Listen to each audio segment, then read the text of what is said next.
So I think they're the same. So if I go to my peer group and the people I really respect from macro hedge fund space, right? So that's the pointy end of macro. Those are the guys, almost all of them have transitioned across in one way, shape, or form, either entirely or partially. So, Really? like, yeah, I mean, Is very that like the famous. last 9 months? Or how It's long been has it happening been? slowly, but it's increasing. It's going exponential as all these trends do. So, people like Alan Howard, who's one of the world's most famous macro investors based out of the UK, he personally is entirely crypto now. Dan Wow. Tapiero, good friend of mine, he's entirely crypto now. I'm pretty much entirely crypto. Certainly my investments are. I still look at them whole macro world. But one after the other, they're all seeing the superior returns and a solution for the set of macro problems. So macro guys generally tend to be pretty pragmatic.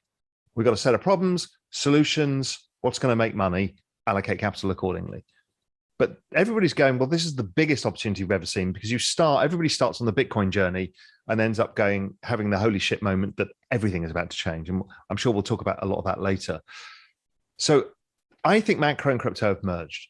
What you're seeing now is you're seeing a lot of noise from the latecomers to macro. People who only know either the latecomers from macro or the ones that have been around very long and are anchored to gold and certain kind of mean reverting ideas. What you're seeing is a fear of change. So the noise that you're getting at the periphery, the Peter Schiffs of this world, for example, is not that Peter Schiff doesn't understand that crypto is the future. It's that he doesn't want it to be, because it's technology. It's fast. We call that bag bias. Is that what you're saying? It's actually worse than bag bias. It's a fear of change, right? We're going through the fastest change in all history. So for people to understand what I'm talking about, the internet grew at 63% a year from 1990 to 2000. The internet was 140 million users at 1997-ish. Crypto is about the same now. But the crypto digital asset space is growing at 113% a year.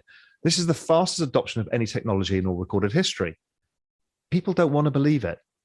How can my very system of money change in front of my eyes?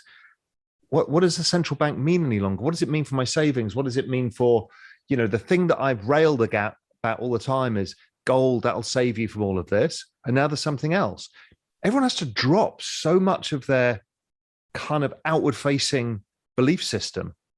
And it's hard. So that will slowly change over time.